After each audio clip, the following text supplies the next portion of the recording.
పద్యం కావాలా మద్యం కావాలా? అమ్మయ్య చాలాసార్లు మిస్ అయిపోయి ఇంకోటి వచ్చేస్తుంది. ఏంటది? పద్యం కావాలా మద్యం కావాలా? పద్యం అంటే మన పైకి తీసుకెళ్తాం, మద్యం ఇంకా పైకి తీసుకెళ్తాం, అంతే తెలుసు కదా? అవునా? ఎవరన్నా అలా తాగేసి రోడ్డు మీద పడిపోయి వాడికి ఇల్లు తెలియదు ఒళ్ళు తెలియదు, ఎంతమందిలో చూస్తుంటాం. ఓ ఇతను గుర్రం మీద వెళ్ళాడు, ఇతనికి దూరంగా నడవండి అంటుడు. అదేనా? కాబట్టి పద్యం ఉంటే ప్రపంచం మన గౌరవిస్తుంది, మద్యం ఉంటే మన మీద మనకే గౌరవం ఉండదు, రౌరవం అనే నరకం వస్తుంది. ఓకేనా? లాస్ట్ క్వశ్చన్, మీకు శ్లోకం కావాలా శ్లోకం కావాలా? మరి చెప్పుకుందామా? భగవద్గీతలో శ్లోకం చాలా ఇంపార్టెంట్ శ్లోకం. ఓకే, సర్వధర్మాన్ పరిత్యజ్య మామేకం శరణం వ్రజ అహం త్వా సర్వపాపేభ్యో మోక్షయిష్యామి మా శుచః. భగవంతుడు ఇక్కడ ఏం చెప్తున్నాడంటే, మీరు ఎప్పుడు భయపడకండి. మనం ఎప్పుడైనా భగవంతుని నమ్మితే ఎప్పుడు భయపడకండి. ఇందాకే ఒక చిన్న ఉదాహరణ వచ్చే ఉంది. నాకు తలనొప్పిగా ఉందని కాస్త వేడిగా పాలు తాగితే బాగుంది అంటున్నాను. ఎవరో ఫోన్ చేశారు, వేడిగా పాలు తాగితే బాగుంది అనిపిస్తున్నాను. ఎవరి ఇంట్లో అన్నా ఉంటే అడిగేవాడు, కానీ నేనేమో మన కార్యాలయంలో ఉన్నాను. వాళ్ళు అన్నారు, భగవంతుడు పంపిస్తారులేండి ఎవరో ఒకరితో అన్నారు. ఈ రాఘవ్ గారికి ఫోన్ చేసి నేను, నాన్న మంచినీళ్ళు తీసుకురావు బాటిల్తో అన్నాను. పాలు చెప్పలేదు. ఆయన వస్తూ వాటర్ బాటిల్ ఓ చేతిలో ఉంది, చిన్న బాటిల్లో తెల్లగా ఉన్నాయి. ఏంటవి? పాలు. నేను చెప్పలేదు ఆయన, వాళ్ళతో అడగను.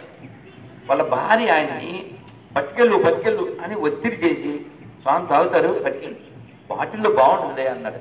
కాదు ఏం పర్వాలేదు అని గ్లాస్ ఇచ్చి ఈ బాటిల్లో పోసి. నేను అడగలేదు, నేను భగవంతుణ్ణి అడగలేదు, ఆయనకి ఫోన్ చేసి అడగలేదు. నా మనసులో ఉన్న మాట ఎవరికో చెప్పాడు. భగవంతుడు వింటాడా? విందా? ఎందుకని అందరిలో ఉన్నాడా లేడా? కొందరిలోనే ఉన్నాడా? మరి చెప్పండి, ఇప్పుడు గాలి అందరిదా కొందరిదా? భూమి అందరిదా కొందరిదా? ఆకాశం అందరిదా కొందరిదా? ఆవు అందరిదా కొందరిదా? భగవద్గీత అందరిదా కొందరిదా?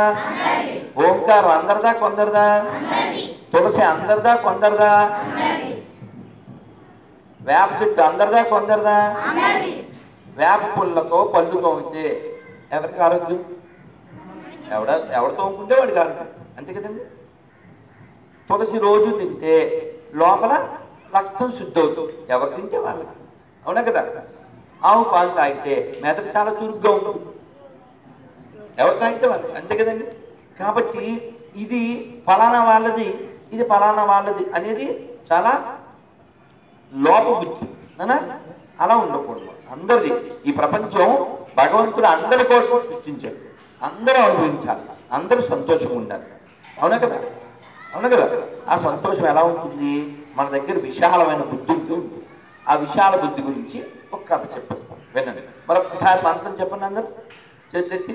హరే కృష్ణ హరే కృష్ణ కృష్ణ కృష్ణ హరే హరే హరే రామ హరే రామ రామ రామ హరే హరే హరే కృష్ణ హరే కృష్ణ కృష్ణ కృష్ణ హరే హరే హరే రామ హరే రామ రామ రామ హరే హరే గోవిందా. కాబట్టి మనం ఎప్పుడూ కూడా విశాలమైన బుద్ధి కలిగి ఉండాలి, సంకుచితంగా ఉండకూడదు. ఒక అడవిలో మరి పూర్వకాలం ఇలా ఇన్ని రోడ్లు లేవు కదా, ఏదో షార్ట్ కట్ అడవి మార్గాలు. అలా అడవిలో ఒక పెద్ద పండితుడు వెళ్ళిపోతున్నాడు. ఎవరో సన్మానం చేశారు. సన్మానం చేస్తే మరి డబ్బులు శాలువా మెల్లో ఏదో వేస్తారు కదా. దొంగలు చూశారు.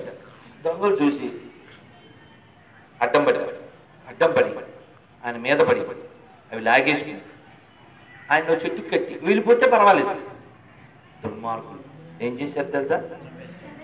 చంపినా పర్వాలేదు, అది పర్వాలేదు, రెండూ కాదు. అడవిలో చెట్టు కట్టేస్తే ఏదో పులి తినేస్తుంది, వీళ్ళే చంపేస్తే గొడవ. దుర్మార్గులు వీళ్ళు. ఈయన దగ్గర అంతా సొత్తులు ఆపుకుని ఆయన చేతులు నరికేసి ఒక బావిలో పడేసి, అది పాడుబడిన బావి. చేతులు లేని వాడు పైకి ఎలా వస్తాడు? పాపం బాధ ఉంటుంది కదా ఎవరికైనా. ఇప్పుడు కరెంట్లో వేలు పెడితే మహమ్మద్కి ఏమొస్తుంది? మరి ధర్మకోట నాయక్కి, స్వామీజీకి అదే మీకంటే బాగా తెలివైనోడు, బాగా చదువుకున్నోడు పెడితే వేరే ఏమొస్తుందా? నువ్వు పెడితే షాకు, నేను పెడితే కేకు రాదు. ఎవరు పెట్టినా కేకలే, అవునా? ఎందుకని? కరెంట్ ఈజ్ కామన్, అలాగే లా ఆల్సో ఈజ్ కామన్. అర్థమైందా? లా అంటే లా అంటే చట్టము, అందరికీ ఒకటి కదా.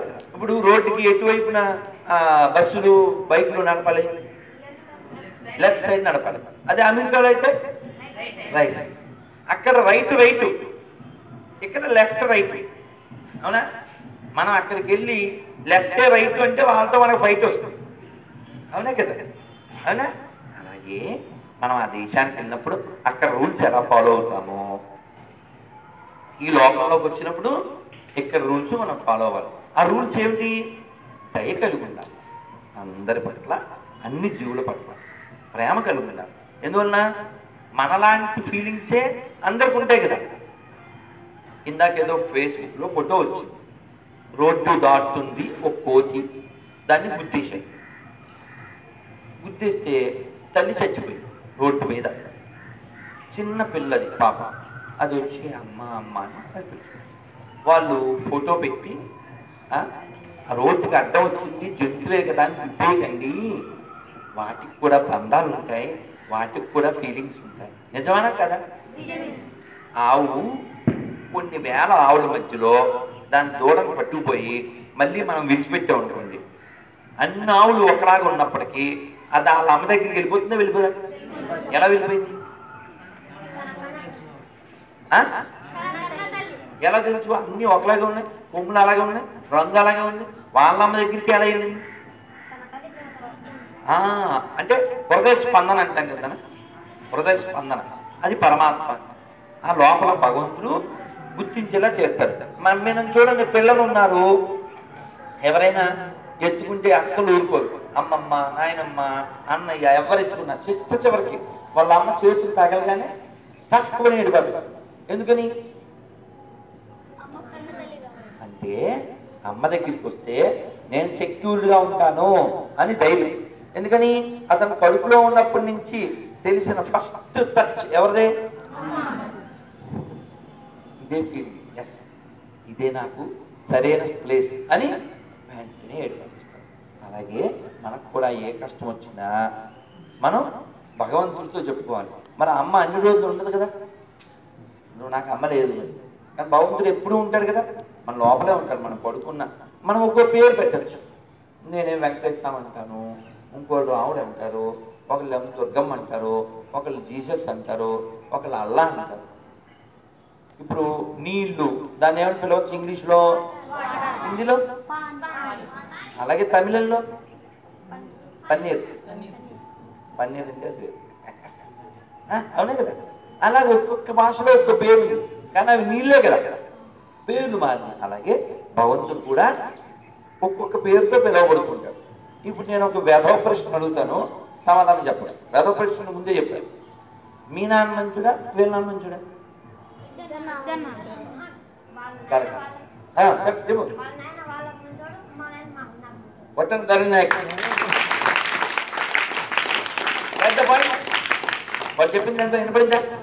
వాళ్ళ నాన్న వాడికి మంచోడు, మా నాన్న నాకు మంచోడు, అంతే కదా. పాయింట్ క్యాచ్ చేశారా? ఇదిగో రాఘవా, వాడికి గిఫ్ట్ ఇంకోటి గుర్తుపెట్టుకో, చాలా ఇంపార్టెంట్ సచిన్. ఎప్పుడూ కూడా మా నాన్నే మంచోడు అని చెప్పకూడదు.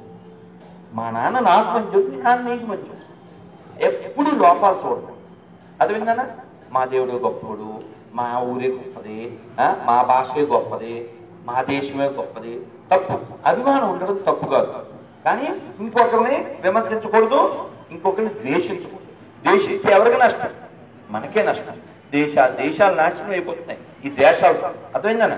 వాన వచ్చేస్తుంది. పోతుందా?